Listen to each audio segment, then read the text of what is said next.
We have a guest tutor tonight, which should please Wendy.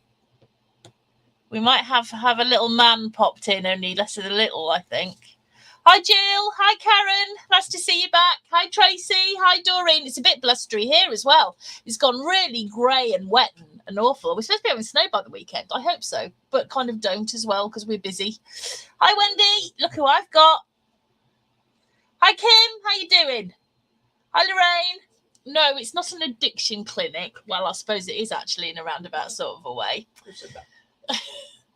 Hi, Alison. Hi, Jen. Hi, Ruth. Hi, Mark. Hello. Hi, Dee. Hello. Hello, Karen. Jill's got snow. Oh, you're not that far north of us. Hopefully we'll get some soon. Hi, Maureen. Hi, Dee. The other D. 2 Ds. Double D. I was just going to say that. I sound like a handful. No, just don't. Oh, my God, your father, Max. So, anyway. Oh, that's good to hear, Kim. Brilliant. Right, so we're starting. Hi, Vicky. Oh, Max, Luna and Bailey say hello. Hi, Jane. Hi, David.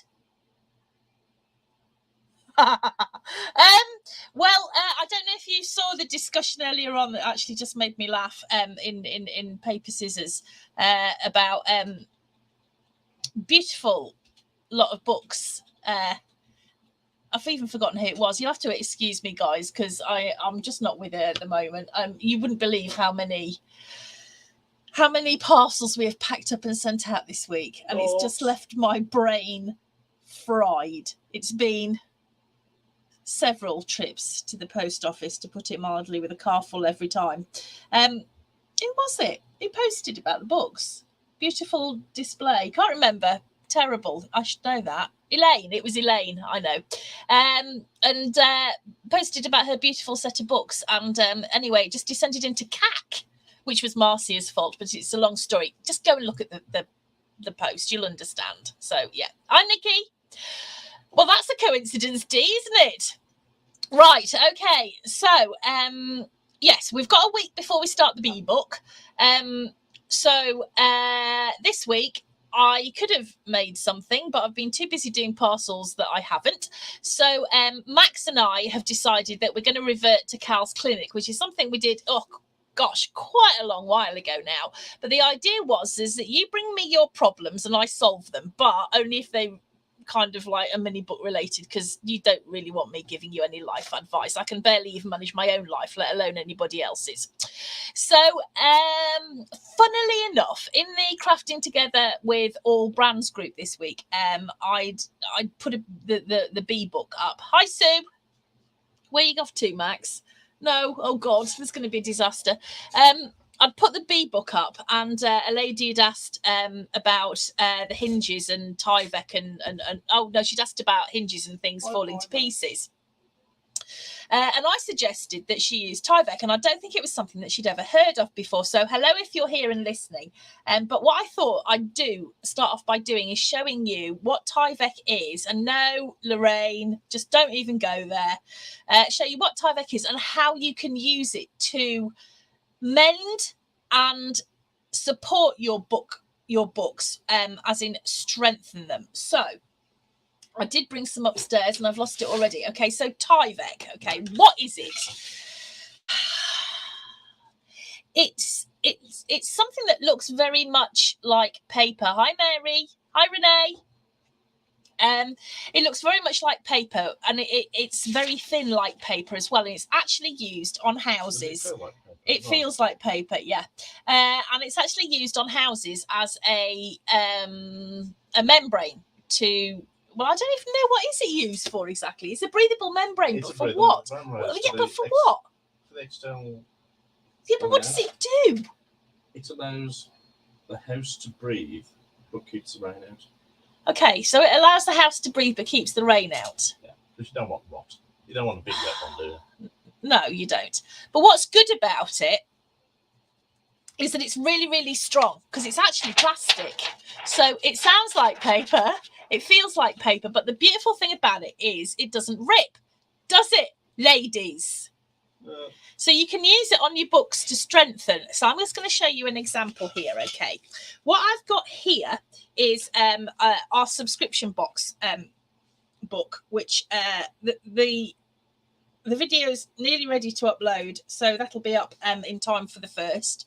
But in a folio, where you've got like these bits here, you can just make them out of cardstock and it would be adequate. But if it's going to be a book that is going to be well used and opened, I mean, let's be honest with you, some of us make books just for the fun of it. So we're just going to make a book just because it's something that we really enjoy, and then we might put it on a shelf and kind of not forget about it, but just, you know, have it to look at, rather than some of us who make books, you know, for specific events or reasons, and we fill them with photos and we want them all to be saved, to be looked at, so that, you know, we can get enjoyment out of them. And neither option is a bad option. Both options are right, but it will have a difference on how the book kind of takes over time. So if you've got a book that's just sitting on a shelf, it doesn't need to be really strong. But if you've got a book that is going to be constantly opened and closed and photos looked at, then it would help to strengthen it. So I would say Tyvek is a great place to use it to strengthen your hinges. Okay, so here on this book, actually, I haven't put Tyvek on my original, but here, as an example, is where I've used Tyvek to go onto the class book. What I've done with it is I've actually attached it to a piece of card. I've got glue all over it. I've attached it to a piece of card. Now, the nice thing about white Tyvek is that you can colour it. You can either paint it, you can use inks. There's all sorts of things that you can do with it. So if you're not using white cards, you can, you know, you can colour it. But I've attached that now, and that is going to make my hinges here super strong. So if they're constantly being opened and closed, it's not going to matter. You know, there's not going to be any damage to the hinges. Now, this isn't the only place where we might use Tyvek, because the other place where I like to use Tyvek is actually on a hardback book, which I haven't got one that's kind of like half, oh, have I? Half made to show you. Yes, I sort of have. This one might do. Okay, so when we're making a book, when we've got our covers on the book, actually, I'm just going to, I don't need this. So let me just take this off, because this was going in the bin. Oh. I know. It's terrible, isn't it? But I just want to show you what I mean. So. Disassemble. Oh, no. Right. You might be able to see a little bit better what I mean. So on this book, when we've got like a hardback book, it's going to be opened and closed a lot. So the stresses are going to be on the outside here, okay? So you'll find that one of the good things to do to stop cracking, to hold the book together really strong, is to put a piece of Tyvek, and you can just see it underneath here. I've actually put, and I don't know if you can see, I can see this, but I don't know if you can see underneath this canvas that I've used, that there's actually a piece of Tyvek that runs from there to there, and that is what I've actually put my book onto.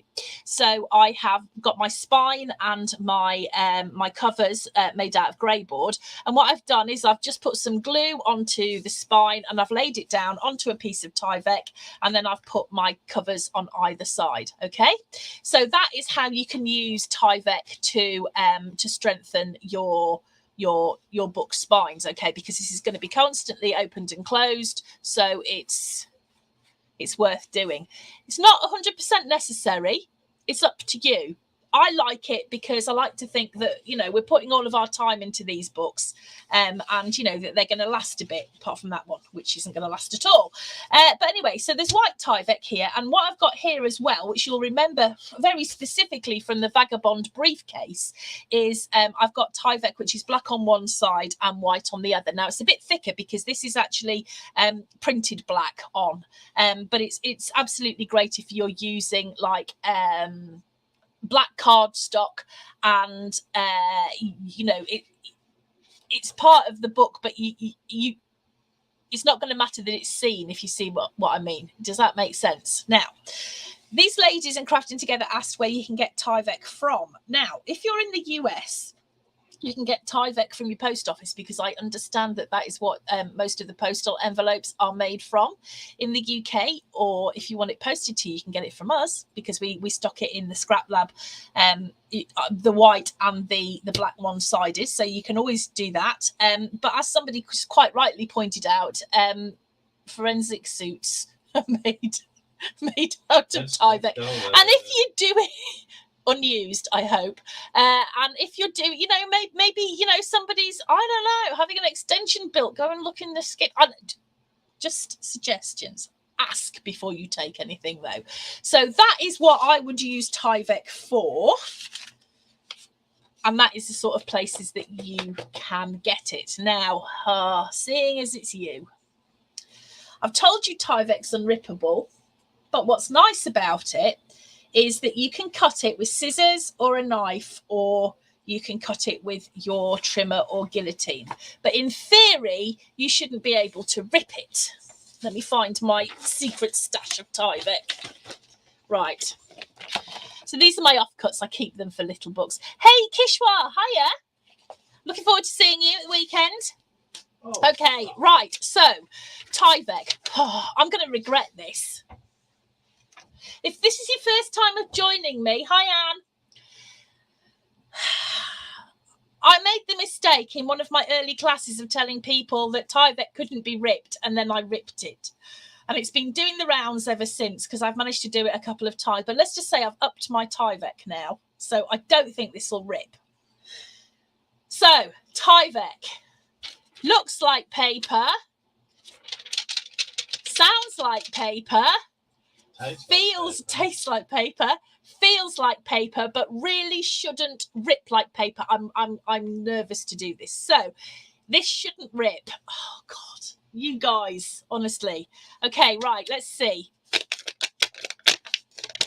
Right, okay, it doesn't rip. All right, that's the nice thing. I've got good Tyvek now, right? This is the nice thing about Tyvek, is it doesn't rip. It might bend a bit, but this is why it's really good for putting on our books, because it doesn't rip.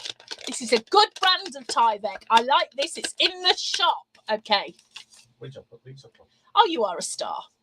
So there you go. I hope that is the A to Z of Tyvek, and that you now know far more than you ever wanted to. What? You want my Tyvek? Yeah, no. Yeah, I know. Oh, you can't though, can you? We discovered that there is a way to rip it. After lots of tests, we discovered, yeah, that if you put your hands really, really close together, you can rip it. Actually, I can't. No. This is really good Tyvek. Oh, yeah, you can. Right, okay. So just don't do that, okay? Just don't do that with your Tyvek. There we go. Right, moving swiftly on. Elaine, was it you who asked me about pattern papers and embellishments from pattern papers? In my post this morning, the question was asked, I think it was Elaine, about decorating books. Now, as you know, I like most crafters, I like to have everything in the collection. Like if somebody brings out something that I like, I want the lot. But let's be honest, that's not always cost effective, is it? It's not, things are tight and we have to choose. But there are things that you can do with patterned paper to make your own embellishments. Am I on the right track here, Elaine? Do you want to tell us? Your question was basically, I think, how can we use our pattern papers as embellishments? Was that the right sort of? Is that what you meant? I hope the cats are laughing as well, Karen.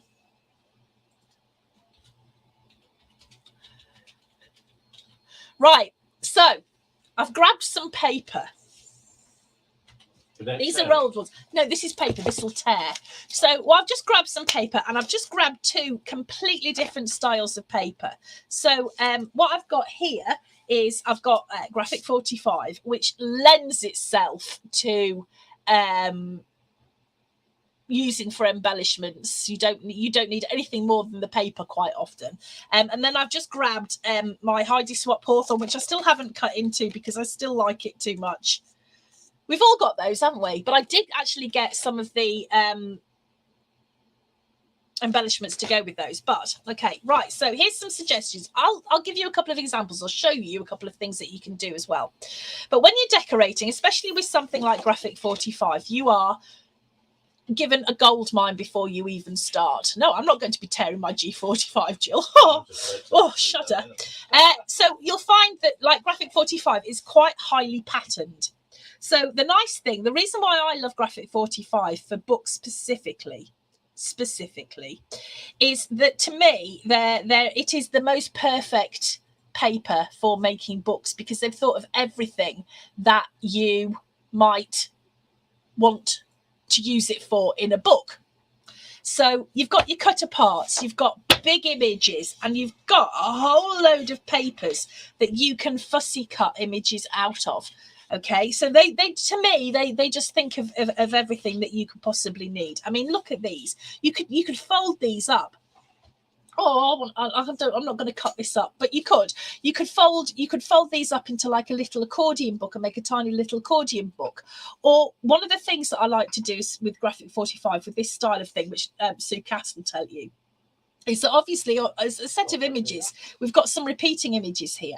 So if this is me, what I'd do is I'd cut out around the outside, and then I'd cut out round the inside bit, and then I might actually cut out the flowers, and then I'd layer them up one on top of each other. Oh, hi, Sue. I'm just talking about you. Oh, yes, Kishwa, stick your question on there, and I'll answer it next for you, my darling. So I'm you know me, I'm not too keen on what do you call it? Foam pads. Foam pads are excellent. They just don't suit me because I get like really sticky. All right, see you later, Renee. She don't like sticky. So I use offcuts of grey board instead because it's a bit more solid.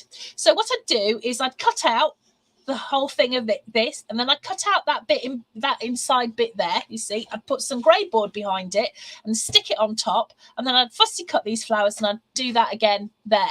So I think when you look at your pattern papers as a resource for embellishments, Graphic 45 is just amazing. Yes, I thought you might be, Sue. And then you've got things like this, okay? So you can fussy cut clusters, okay?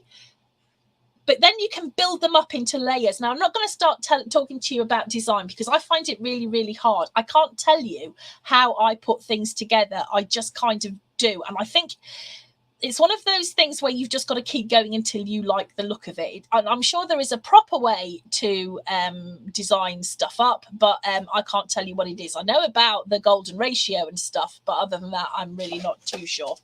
So you've got a lot of papers here where you can do a lot of fussy cutting. You can use things like, don't forget to use things like your punches. Thanks to Leslie for this punch, actually. Hi, Alsabi. So you can use things like your punches to punch little bits out and to layer them up. I've actually done a video which is on YouTube about making embellishments and layering up things. So I'll find that and we'll put that on here. But you see what I mean? It's just like Graphic 45. These would be tiny to fussy cut, but can you imagine them all built up? How cute they'd be.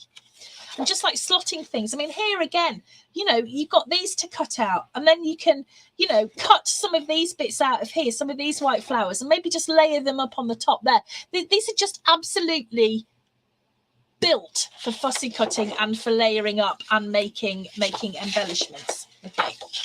So this is right. There's no secret how much I love Graphic 45. There's no secret at all. And that is why, because the papers are just perfect for that. However, when you've got something that's more, should we say, modern, a bit more abstract, we've got something like this Hawthorn by Heidi Swap, which is absolutely gorgeous. And then it does become a bit more difficult. But I had a bit of an epiphany when I was doing the sub-box book, which I've lost here.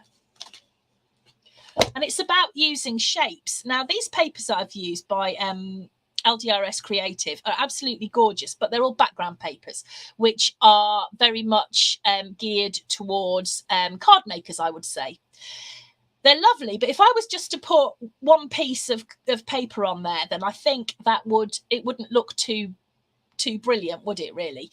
So what I've done is I've layered up.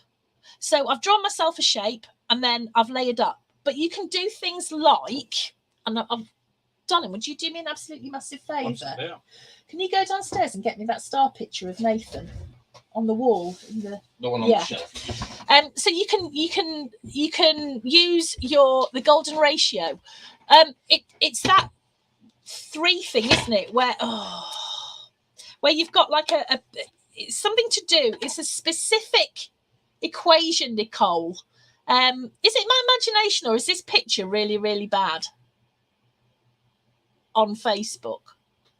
But it's something to do with exactly. It's something to do with the power of 3 and exactly where you might put something on a page. It's. I'll look it up for you, Nicole. But it's.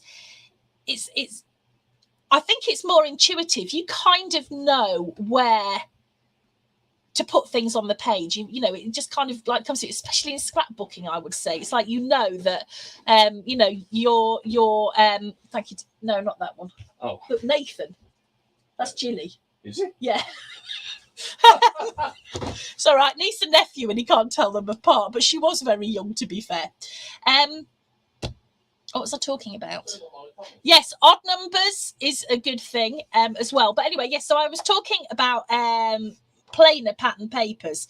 Now, if this was me, what I would do would be just say, right, quick example. I've got this really nice kind of like chevron-y paper here, and that goes quite nicely with that. So what I might do is, if I was going to make another cover for this, say, I might cover, because this is 6x8, I might cut this into a 6x8 here, and then I'm going to take this sheet here and I'm going to cut 6 inches across, and then say maybe a couple of inches, but I'm going to use my scissors and I'm going to cut up and down each of these, and I might put one at the top and one at the bottom, or I might put them facing that way so that pink pokes out. The rule of thirds. Yeah, it's very, yes, absolutely, Nikki, that's it exactly. So it's about using what you've got and kind of developing. Yes, thank you. Now this is coming to pieces. That one as well, but... Oh yes, this one's kind of coming to pieces, but talking about punches, this is fallen over, but this is a scrapbook layout that I did when I was on the Fiskars design team, and what I did was I used my star punched out loads and loads of stars out of my pattern paper, and then I just layered them up, and I layered them up in a circle so that I got my white space in the middle. And you could absolutely do the same on a cover of a book. So take some of your collection papers, use a punch, and then layer them all up around. There's just so much that you can do when your papers aren't quite so much as you'd like. Of course, there's lots of things like dyes that you can use to make shapes, to make flowers. But if you want to learn to make paper flowers, that will go really, really well with all of your books, because you're going to use the same pattern paper that you've been using, then I will ask Mark to have a look. Because what we'll do is because it'll be easier for me to find them. I'm going to put a list up with links to all the previous videos that I've done about making paper flowers and how you can do that really easily without lots of fancy tools. Then I think we've got at least 2 videos where I've made embellishment clusters, because one of the things that you can do, which is really, really quick and easy, let me just grab some pattern paper. What have I got here? Oh, you know what? I'm just going to grab some plain paper. Right. One of the things that you can do, which I do quite a lot and I really like, is if you've got you need a paper clip, which I haven't got on me at the moment. Oh, yes, I have. A big paper clip. This is going to be your new best friend, okay? So you can do something like, take some of your pattern papers. Right, let me just... You might be better off not using scissors for this bit. Okay. I'm just going to cut some lengths of card. Let's find another colour. Oh, here's one I did earlier. And I'm just going to cut banner shapes into the bottom, okay?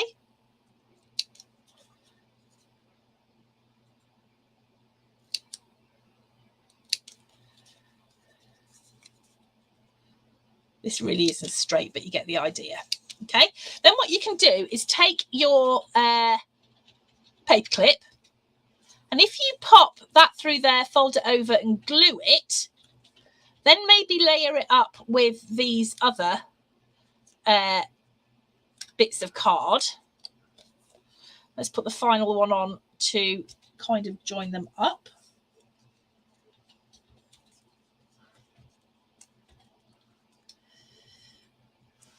Let's just chop that off. You've got an immediate embellishment there that you can put on the edge of a book, okay? So you could put a little saying on here. You could cut out a little flower and pop that on there. These sorts of things, these paperclip embellishments are so quick and easy to make. And I would also say take a good look at Pinterest, because there are so many ideas for making your own embellishments. But when we're done, I'll put together a post and I'll put links to all the ones that I've done previously. So does that help, Elaine? Has that answered your question? The question on screen is David. Okay, right, David. When I design an ebook, do you design it before you make it, or just jump in with some idea? Okay. Okay. Good. This is going to sound really stupid, but I've said it before, so you all know it anyway. The paper talks to me. Oh, okay, yeah. Like, perfect example. Don't cut me. Yeah, don't cut me. Thanks, dear. That's helpful. Right, our June subscription box paper. I knew what I wanted, but I didn't know what it was going to be like exactly. So, where have I put it? Have you got any bright ideas where I might have put it? No. Me neither. Anyway, it's a really nice one by Minte Papers, and it's all coastal and stuff. Very nice. It is really... Oh, here it is. Right. This one. This is our next subscription box paper, okay?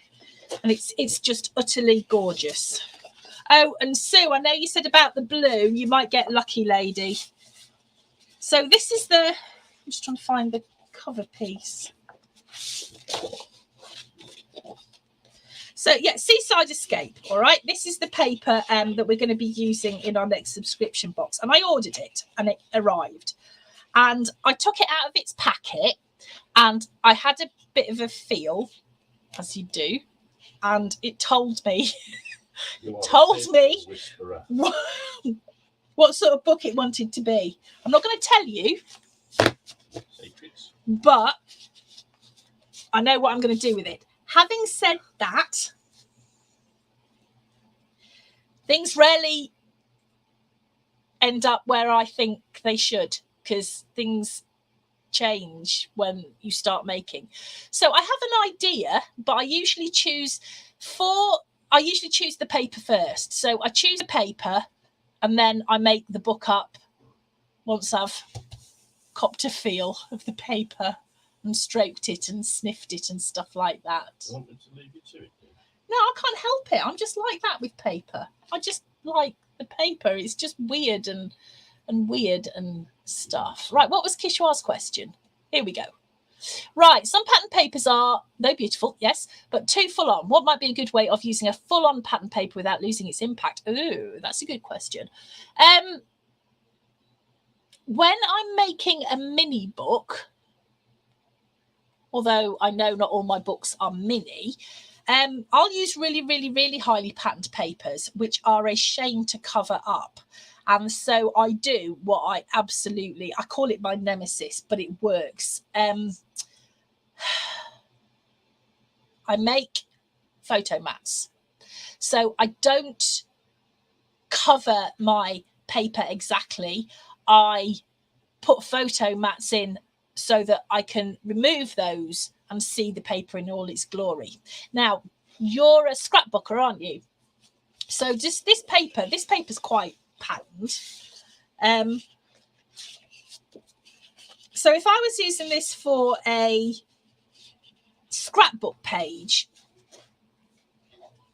I might balance it with some white space and cut bits out. I'm a big fussy cutter. I hate it, but I like the effect of it. So I might fussy cut lots of bits and then layer them up, and use the white space to kind of balance that out. I love torn paper, so I've made quite a few layouts where I've just like ripped my paper and then just, so you've got those bold splashes of color that go across the page. But yeah, I think when it comes to mini books, the paper, I just leave it as one piece. And the other thing that I do, and I don't even know if I've got a book here to show you where I've done it. Oh, we had a bit of a tidy up and put a lot of them away. But what I've done is where, say you've got a... No, it won't last. So something like this, where I've got a big pocket. Now, I've used two completely different colours of paper here. But if I've got a really bold pattern, what I do would be I would cut it carefully to make sure that I didn't kind of lose that pattern. So the bottom of the pattern would be here and then it would follow on here, but I just need a little bit just to tuck inside there, just to, you know, kind of keep it looking nice and tidy. But I could, instead of using two different pieces, I might want to carry the whole image on. And I also don't think that there's any harm at all in having blank pieces. So for instance, here, what you can do is you could put a photograph, that's just a 6x4 photo over the top. But there's absolutely nothing wrong with leaving it blank, because some papers are just too good to cover up, to be brutally honest. And there is a lady in this group, and I can't think who it was, but I know that there's a lady who does tests of her books and decorates them with paper that she's really not fussed about at all, so that when she comes to make the book properly, she's not... messing up her, you know, then she knows what she's doing, so she's going to use her good papers then. Does that help?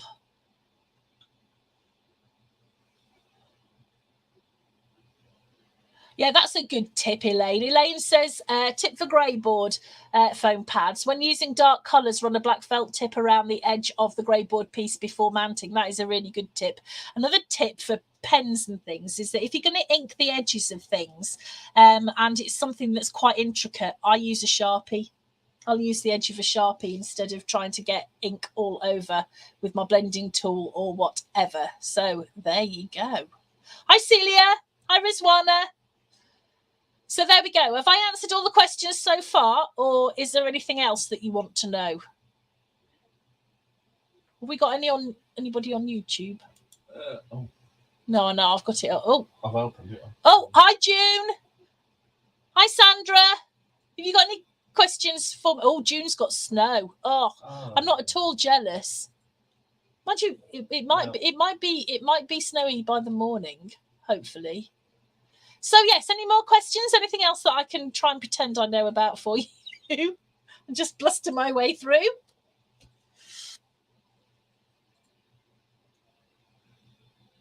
I'm on screen, yeah. Oh, I'm lagging behind. Do you have many unfinished book bases? I do. And that's an interesting question. And you haven't been primed for that either, have you?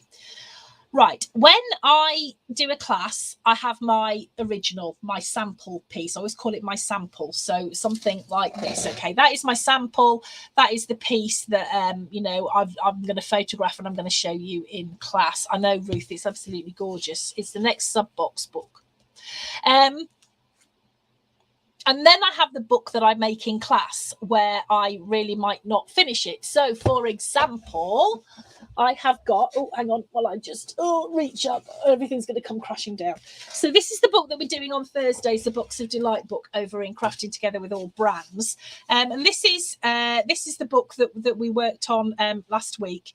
To go into our box. Okay, so that's that accordion book. Now that was my sample. Okay, that was the original that I made.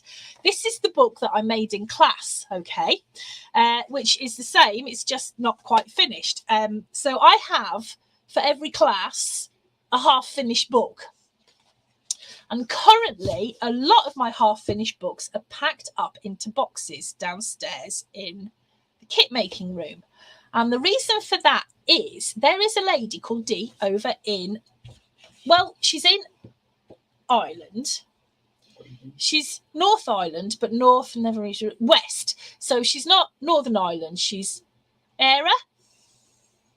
And she has a sanctuary for special needs cats, and the stuff that she does is absolutely phenomenal, and I'd like to try and support her. So what I thought I'd do was, I've got all of these half-finished projects and the papers that go with it for the most part, and I've put them all into pizza boxes and big boxes and stuff. And what I thought we could do would be, I'll tell you what I've got, and if you want to bid on it, I thought that all the proceeds could go to Dee. So I'm not going to take anything out of it. It would just be whatever you bid will go in entirety to Dee. So you'd have to pay postage as well. But that's something that I've taken all the photos to do this. I just haven't got around to doing it. But I thought that might be a nice way to raise some money for Dee and the special needs cats. So I am getting round to it. It is sometimes really, really hard to get everything done. I've got so many plans and not enough hours in the day. But that is what I'm going to be doing with my half-finished books. So you can have a collaboration book, which would be you and me. So I've started it, and you're going to get to finish it. So I hope that will be of interest, and I will try and get that done as soon as possible. So yeah. So there you go. Have I got any books in the I can't see because of the thingy. In the what now? In the naughty corner. Oh, in the naughty corner. I've had a few that I've thrown across the room. I'll put the second part up. Like books you have fallen out with, like as is the Valentine book. Oh, is that Helen? Who says Facebook user? Is that Helen? Helen, yeah. Yeah, I thought it was. Yeah, I knew. Well, not ones that you've seen, because the ones that end up in the naughty corner just go flying across the room. I saw one earlier. That one you tore in half. Oh yeah, but that was just because it didn't. Well, yeah, it didn't quite look the way I wanted. That was my original Tell the Bees, actually, because what I wanted to do with it, and I've never quite figured out how, is this is the canvas stuff that we used on Fairy Wings book, but I really I want it to be puffy. I want it to be padded and soft and nice, and I don't like, it's never quite worked for me the way that I'd hoped. So I still haven't quite come to grips with that. I'd also like to, I can do it if it's sewn, but I can't do it if it's not. Have we lost picture on Facebook? No, I'm watching it. Oh, it must just be me then. Yeah. Oh well, okay. So that one's not so much in the naughty corner, as it just didn't turn out how I wanted, but that ended up as Tell the Bees. But we have originally the Midnight Tales was going to be padded, but it just wouldn't work. So that didn't go down too well either, really. So I've now lost Facebook completely. In fact, my whole computer's crashed. So I'm gonna not watch it on Facebook. I'll watch it on StreamYard. Okay, right. So I'll tell you what, Helen. When you come to the crop, bring it with you, and we'll do it together, and then you will finish that book. Okay. There we go. So, anything else that you want to know that I can't tell you the answer to? Oh, wasn't there a question about spines cracking? Spines cracking. Yeah, I'm just trying to find it. It was Lorraine, wasn't it? I think. Kate. Oh, Kate. Yes. Right. Okay. So you're having a problem with cracking spines, right? Okay. So I think there's lots of reasons why spines crack. And sometimes there is nothing that you can do about it. It's just the way it is. And I'll tell you that I absolutely love Craft Consortium papers. I just like this, the colours and the depth of colour and the foiling, and you just cannot beat them. These are just top quality, gorgeous papers, but they don't fold well. Because I did make a pop-up book with a couple of other Craft Consortium papers, and I learnt that putting it on the spine, it cracked, and there is nothing that you can do about that. I don't know what causes it, whether it's something to do with the way that things are printed, or the actual, papers and the way that the fibers lie. But some papers are just prone to it. But what can you do to mitigate for that? Well, there's a few things. This gap in between your spines and your book cover is really important. Okay, you need to make sure that it's at least kind of 1/8 of an inch, but you can always use something like your piece of grey board in between to make sure that you've got a gap. As I've said, you can use Tyvek on there as well. That will help a little bit with the pulling. But the one thing that I'd say, the way that we do covers, or that you do them with me, is that we put tape, don't we, on here. Do not put tape over this gap here, because it's going to pull your papers and it's going to rip them apart. I don't know whether it would work, but it's just come to me. I don't know, and I'll try it. Is you could maybe put Tyvek, like the way that I've put the Tyvek onto the hinge here. You could maybe do that with paper and see whether or not that's going to crack. I don't know. You could maybe do that. That's a thought on your spine papers. But if it cracks, what can you do to kind of put it back together? Well, Wendy's kind of the expert on this one. And what Wendy does is she puts some lace over it so that you can't see it. Now, I haven't got it here because we've put it away. But on my Libby book, my paper cracked and tore a little bit on my spine. Don't know why. It's just, like I said, it just does sometimes. So what I did was I actually put strips of washi tape. I put strips of washi tape on there, and I did glue them actually, because washi tape doesn't always stick that well. So I did put washi tape on, which covered my cracks. There you go. So that's one of the things, is just to cover it, really. The other thing that I've done in the past, where I've had quite a lot of cracking, is when my book's all covered and it's cracked, what you can do is cut another piece of paper that won't crack, and then wrap it. So cut it so that it's going to cover your spine and your go onto the bits of your front and back cover, and then wrap it round like that. Okay, so that's another way that you could maybe mitigate for those. Okay, right, I hope that was a little bit helpful, even though, yeah, like I said, sometimes there's just nothing that you can do. It's just the way it is. Right, for those that still get perplexed, can you explain hinges, peaks and valleys, and how to do them? Okay, right, so if I'm making a hinge, and there's so many different sorts of hinges, 1,000,001 sorts of hinges, but I do tend to use hidden hinge most of all.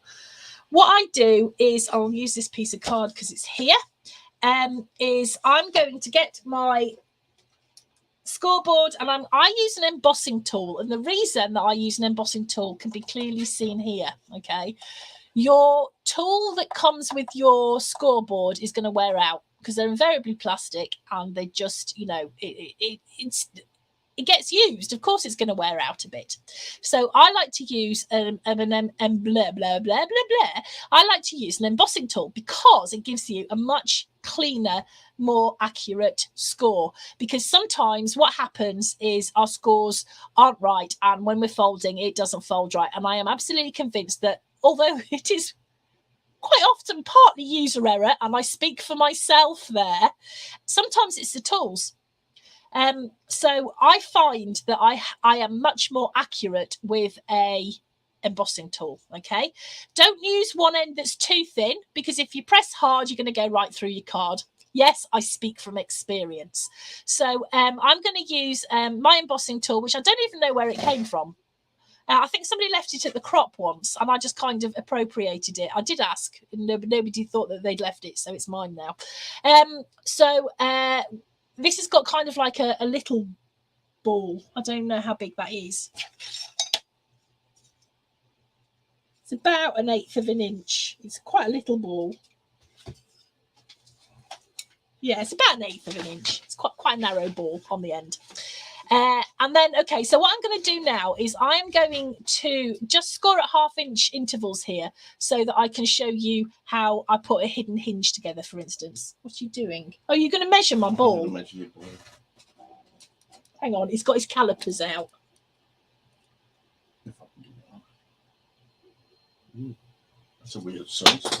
Oh. No, my balls are a weird size. I didn't, strictly speaking, pinch it. I did ask if anybody had lost it, and nobody ever claimed it, so I just kept it. It's a weird size, 2.7 mil. Oh, it's 2.7 mil, my ball. Whatever. Okay, right, so what's that in English? It's about 1/8 of an inch, isn't it? I wasn't far wrong. It's about 0.1 of an inch. 0.1 of an inch. No, we don't do inches like that. A tenth. 1/10 of an inch. No. Oh, right. I'm just going to score every 1/2 an inch, okay? And I'm going to show you how I make hidden hinges. This is just because it's easy 1/2 an inch. Okay, all right. Well, it's not exactly 1/2 an inch. Right, okay. So I've just put my card down and I've scored it, okay? So when you have a look at this, you can see that what I've got here are dents. Okay, so these are the dents on my card that I've made by pressing my embossing tool into the groove of my scoreboard. So that is a dent. We would call that a valley. Okay, when I turn it over, I've got the knobbly bit. I'd call that a mountain. I don't know if that is what they're called. I think that's what they're called. I don't know. You'll soon tell me if I'm wrong, I hope. So that is the mountain side. Okay, now if you do this properly, you're supposed to fold on the valley side. So fold the valley side. Now, this actually is really good because it stops your paper fraying. Some papers I find kind of crack and fray a little bit, but this is kind of a good way to not let that happen, I think. So I've just folded on my valley fold to make a mountain fold. I know, it makes no sense. So this is my valley. So I'm going to fold on that. Okay, and now that's become a mountain fold. Now, if I was putting this on the outside of a book, like, I haven't got one. Oh, I have. Oh, okay, I shouldn't really show you this, but I'm going to. This is for our International Scrapbook Day retreat. So if you booked on, you're getting a bit of a sneak peek here. But what I've done here is this is going to fit around this book like this, okay? But what I've done is I've just scored just to make it curve, okay? So it's got no other purpose than just to cover up this very messy hinge at the back and then to hold it together. But I've actually left it with my mountain bits on the outside, okay? Because it looks nice. No other reason. So, hidden hinge. Okay, what we need to do with a hidden hinge is we've got a hinge and then we've got a gusset. Okay, so here are all my score marks. This first bit is always going to be the wing that attaches to the hinge to the book. Okay, and then it's going to fold up. Then that bit is going to fold down,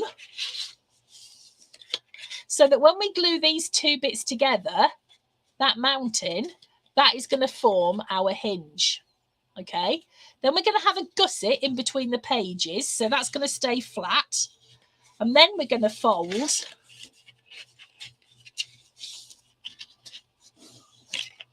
our next hinge. Okay. So we've got two hinges and a gusset. Okay. Does that make sense? So it's nice and flat on the back when we glue it all together. But that is our mountain in valleys. You see, now it's all changed again because that's now my mountain, even though I scored them all the same way round. Do you have to score both sides to let the fibre stretch? I think it depends on the paper. If it's super thick, I would. If it's not, I only ever do one side, to be honest with you. I don't know. It's not really a problem that I've come across too much, Rizwana. But I think if I was using like really thick board, I would. So, for example, the board that I've actually used for the B book, it's quite thick. It says it's 225 GSM, but I think it's a bit thicker than that, to be honest with you. So I would be inclined to either go over it twice or, yeah, maybe either side. The only thing that I would say with scoring both sides is it's very easy to score slightly differently, so you might not get an accurate fold, if that makes sense. Right, the best way of cutting grey board. Okay, right. Well, grey board comes in all sorts of different sizes, thicknesses, widths. So, for instance, this is what we call 1500 micron grey board. This is 1.5 millimeters thick, okay, and that is a very, oh yeah, Mark's already cut out. If anybody watched class a couple of weeks ago for the Box of Delights box, I just want you to know that my husband has cut it all out again because he didn't like mine, whatever. Right, so 1500 micron grey board, that is what I would use for most books, okay. We also use, or I also use this, which is 1000 microns, which is kind of like, it's a little bit thicker than cereal box grey board. And that is 1 millimeter thick. But I also use, and I've got in stock, if you want any of this stuff, it's all in stock at the Scrap Lab.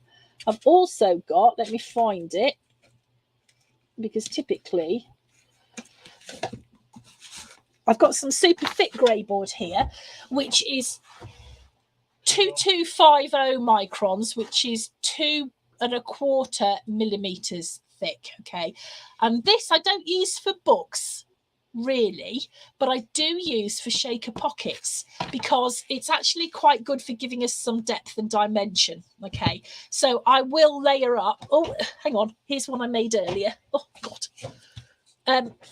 Everything's too handy.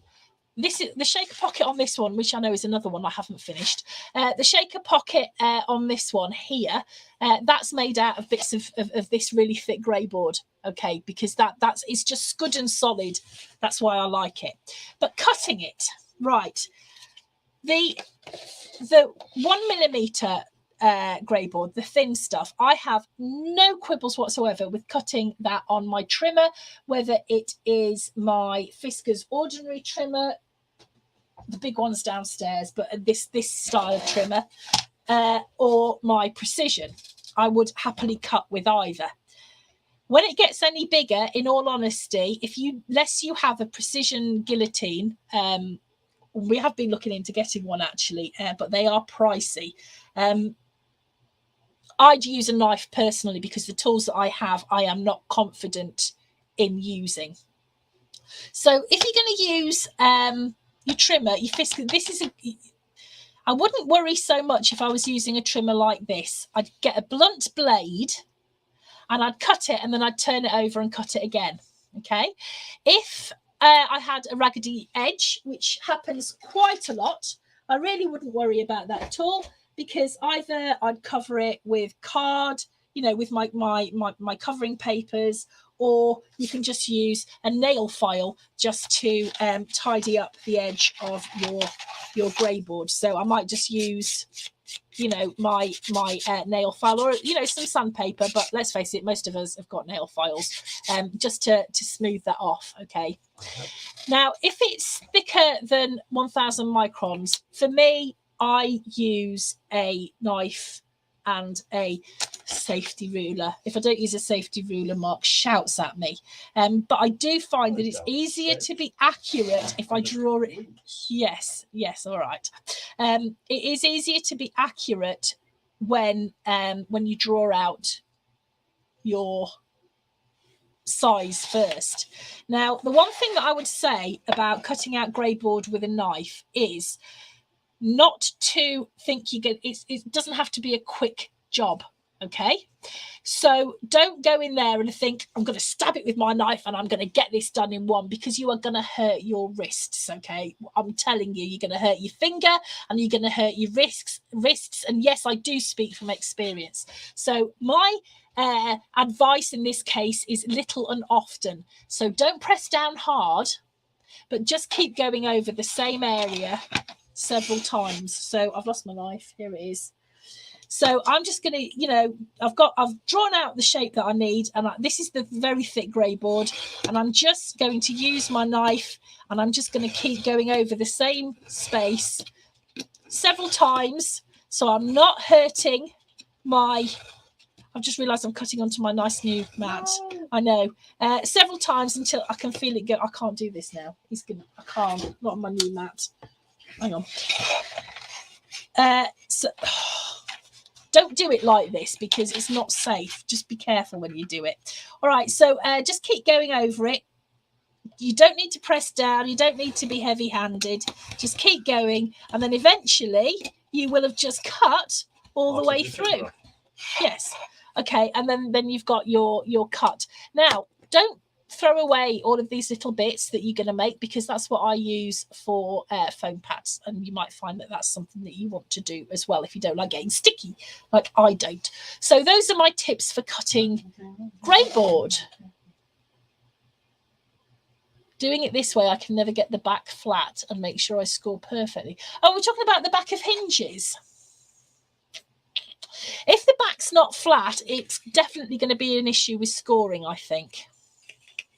So I think, do you use an embossing tool, or do you use the tool that came with your scoreboard?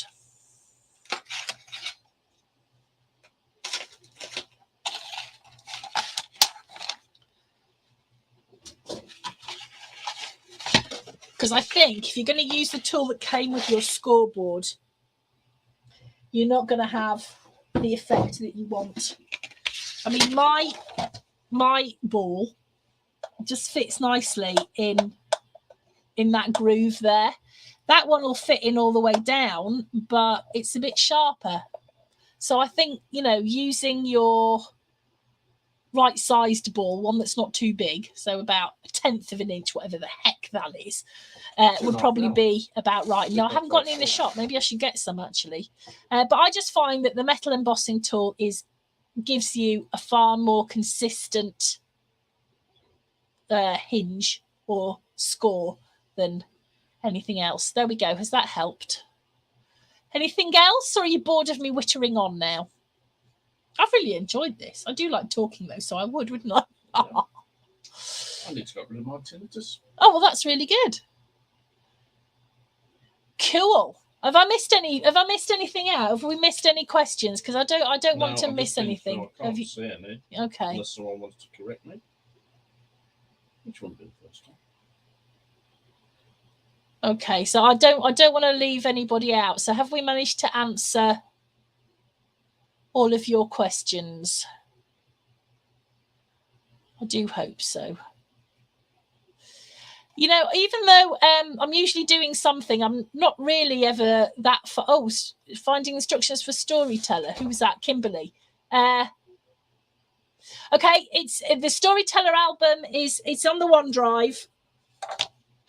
Hold on, I can do that for you now. Oh no, I can't. Hang on.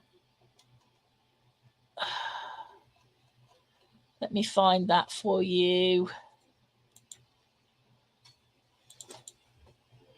Oh, no, I'm looking in the wrong bit. OneDrive. What am I looking for? Oh, Storyteller. Storyteller. Okay, let me just get you the link.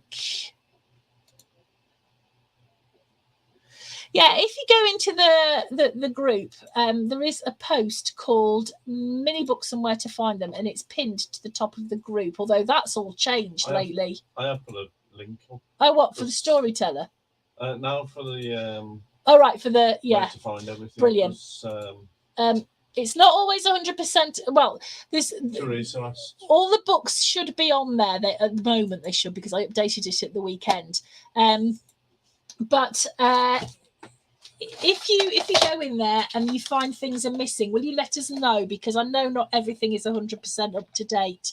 Right, Kimberly, there you go. That should take you through to the OneDrive and everything that you need to make the storyteller.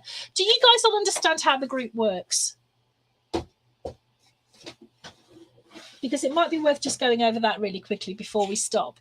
So in Paper Scissors Story, every Wednesday night at 7:30 UK time. British summertime now. It is British summertime now. There will be a class or a get-together of some sort every week without fail. That is vitally important to me, okay? So you can always come on here, and if it's not me, it'll probably be Ellie with one of her cute little books. And Ellie helps me out when I'm not able to do a class for whatever reason. Sometimes it's because we've got a retreat or something going on, and Ellie will take over and do something. And Ellie's books are awesome, and I haven't put them in the OneDrive, and I am going to. It's on my list of things to do. So that's a given. Every Wednesday, without fail, there will be a class or a chat or something in this group at 7:30 p.m. If we are going to make a book, so let me take this one for example. What will happen is that I'll make the book and then I'll come into the group and I'll tell you all about it.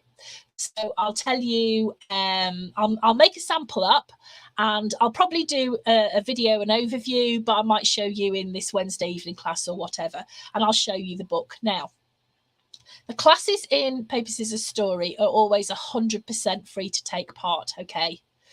But we do sell kits. This is important because this is how we manage to do what we do.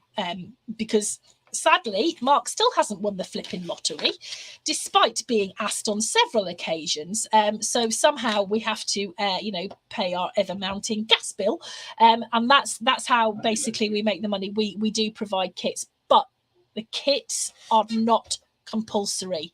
The Wednesday classes in Paper Scissors Story are free to take part, whether you buy a kit or not. The only thing that I do ask is if you can show me what you've made, because I love to see these books in different styles and different papers. So even if you're not brave enough to put it in the group, do send me a photo, because I just love to see it and it makes me really happy. Yes, it also helps to say what book it is. Yeah, and it does help if you can say what book it is. Yeah. So when I've done a book and the kit has gone out, the next thing that I will do is I will make a resources list. So on the next day or so, what I'll be putting up in the group is a resources list for this book so that you know what you have to find from your own stash if you're not having a kit, okay? But buy a kit, yeah. Well, they're nearly all gone, actually, to be honest. We do ship worldwide, although we are quite specific about who we ship with because we've lost too many parcels with bad shippers, including one this week. So, by the way, guys, these kits, they're not coming DPD because they've lost another parcel of mine. I'm getting very tired of it. They won't take any responsibility, but there's nothing new there. So they've gone Royal Mail. Okay, so hopefully that would have resolved the issue, because Royal Mail has never really let me down, to be fair. So I'll put a resources list in the group so that if you're not having a kit, you can know what to grab. Then before class, about an hour before class, I will put up a cutting guide in the group so that you can work along with me. Now, at that stage, the cutting guide isn't necessarily right because I'm only human and I'm not very good with numbers. I'm really not very good with numbers. So I would advise you not to cut and score anything until class, because if I've got it wrong, you're not going to know that, if that makes sense. So there will be a cutting guide. Then we have class and we do whatever we're going to do. And then after class, I update the cutting guide and redo it. And then we carry on until we've finished the book. At any stage of the bookmaking, you are so welcome to put pictures of what you're doing in the group or any other group, that allows you to do that. If you can say, oh, this is, Cal Summers book or Cal Summers group or whatever, that would be ace. Okay, but it helps to bring people in, which would be lovely in my need of world domination, really. But anyway, so that's how the classes work. Okay, there are other classes that we do.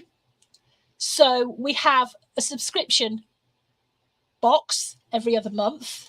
April, 1st of April, we've got this little folio, and I'm working with lots of different companies, so a different company every time, to give you something a little bit extra. So this month, I've worked with the incredible Morag at Bramble Fox, absolutely fantastic lady to work with, and she's designed us this little exclusive title, and you might recognize these from another kit, but I just love them so much that I asked if we could have them in these because they were just so perfect for the papers.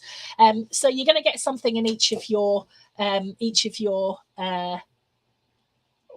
subscription boxes. There is a pinned post about subscription boxes and how they work. I'm not going to go through it, but maybe this is the time that I should tell you that for the April, May, the June box, I am going to be collaborating with Jenny Wren Cut Files. So you'll be getting some nice cut files in your box to use with your Seaside Escape papers. So there you go. That's the big news on that one. But we also do other kind of like weekend events as well, and sometimes we do weekend retreats online, which are very exclusive, no more than 30 people, and we spend the whole weekend making a book. And I've got plans for a mixed media book and a sewing book, but I can't tell you when they're going to be. So that's something else that we do. But we also do face-to-face retreats. So in October this year, we've actually got 2 going on, because the first one sold out so quickly that we've put on a second one, and I've just updated everything, and I can tell you that I have found there are a couple of places left on the 2nd October retreat.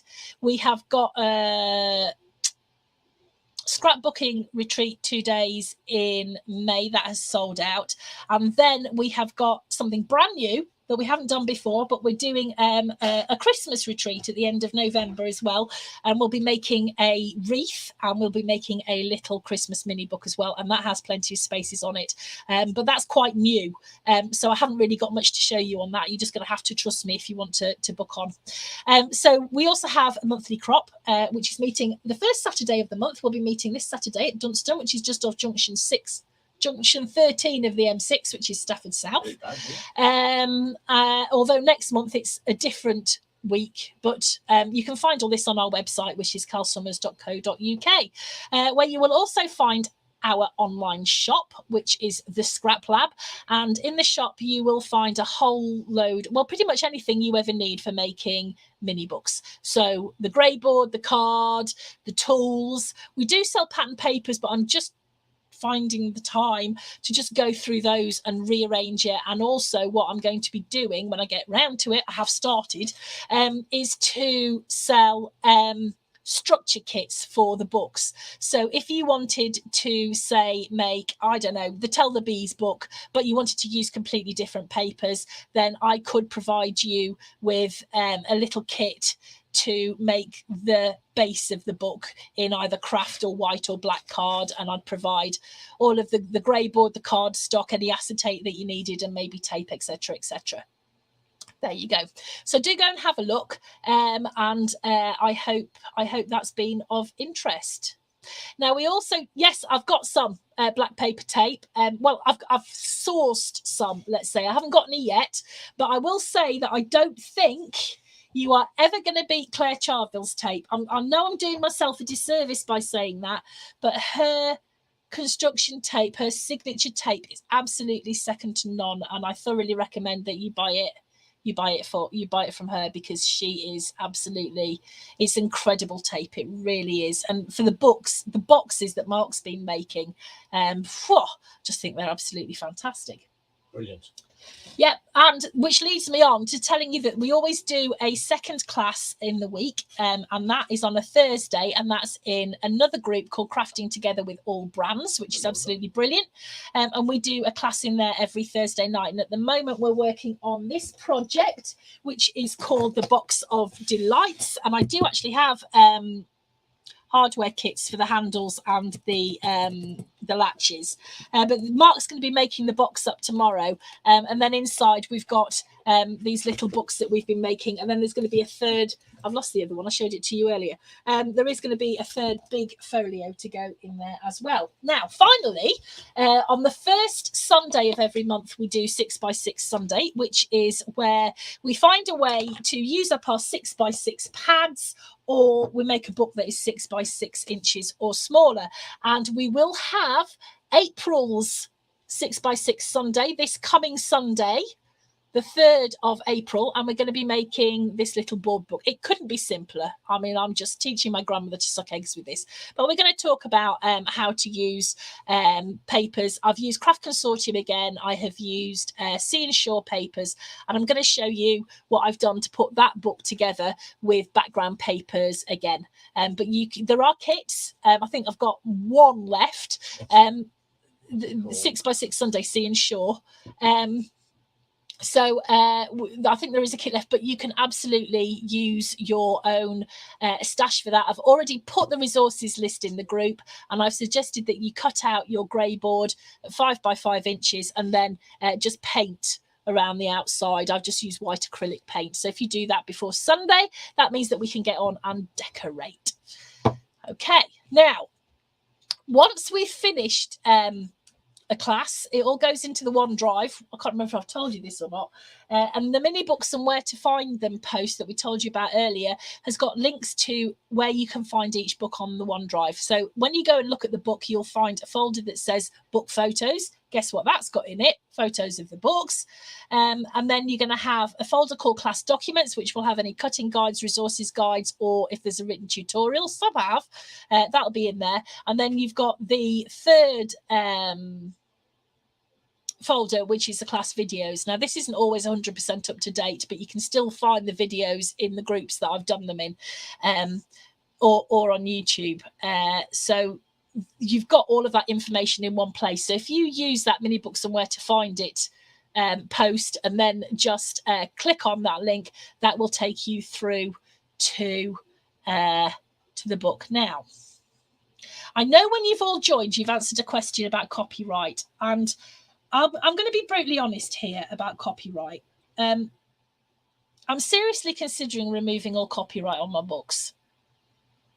In that, I would be quite happy for you to make your books to sell or teach.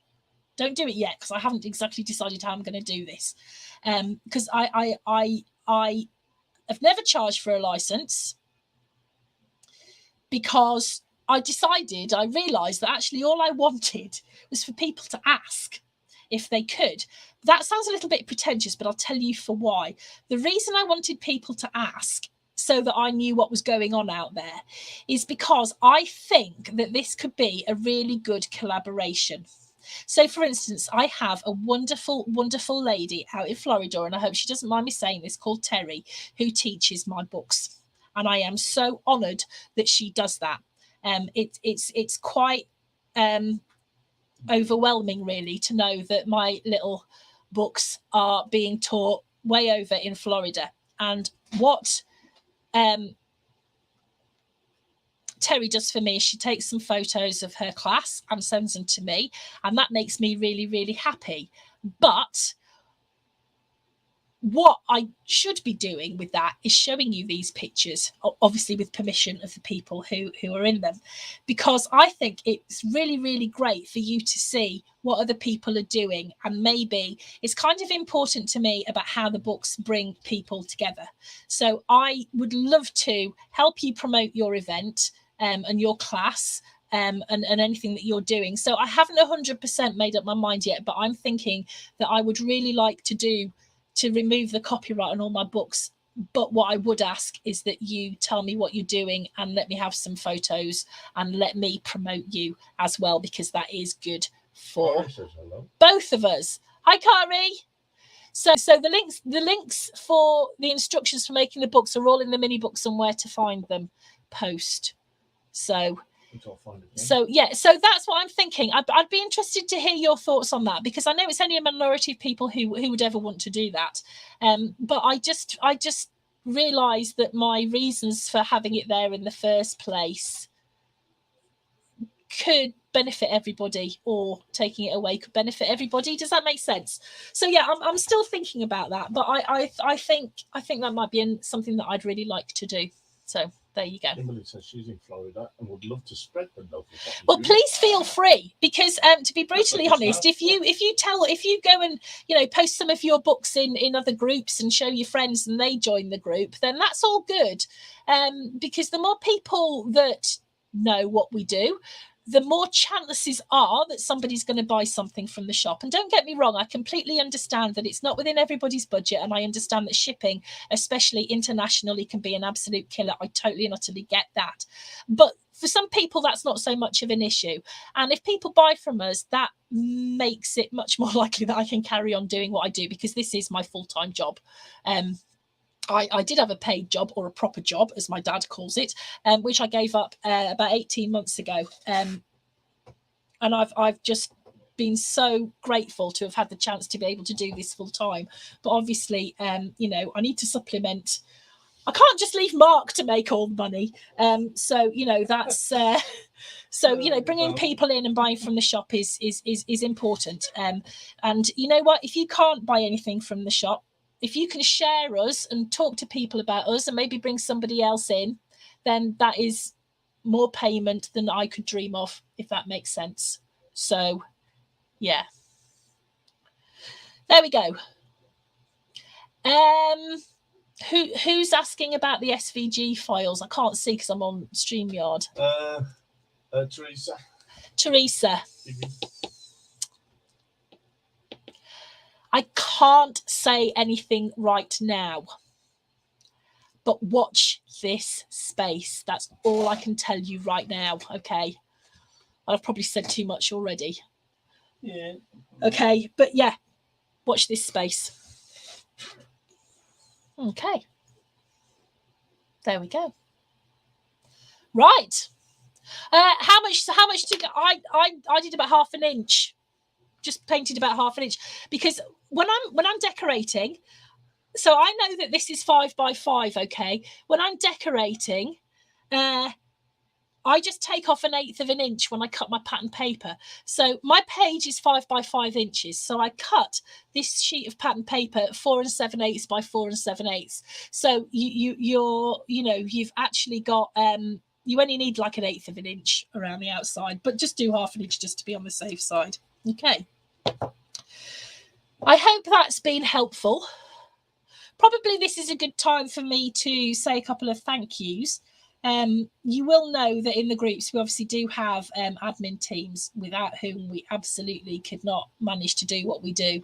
And these ladies are unpaid, overworked, incredible ladies. But I'm talking about Wendy and Sue Cass. Sue manages the Scrap Lab group, which is not like any other craft group you've ever come across, because it's all Sue's own work, and I just let her get on with it because it's so brilliant.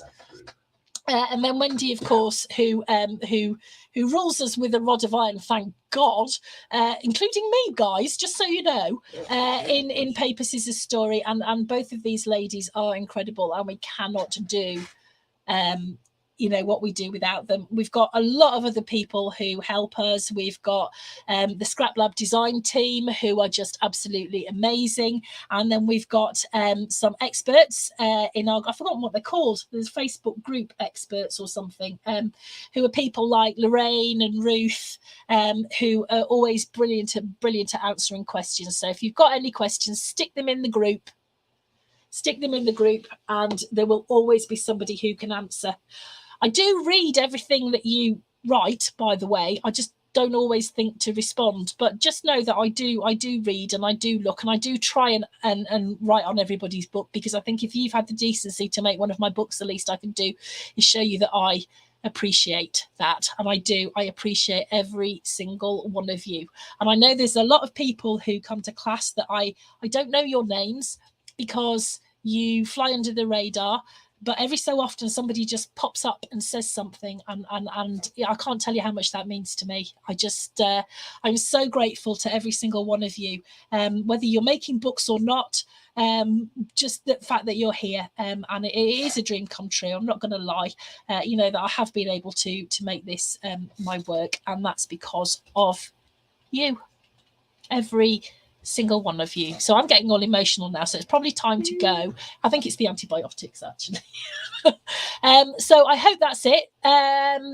Just drop us a line if there's anything that you need to know, or, you know, pop something in the group, and we will see you tomorrow in Crafting Together with All Brands, and then maybe crop on Saturday, but also back in here on Sunday night at 7:30 British summertime. We're forward an hour for our 6x6 Sunday.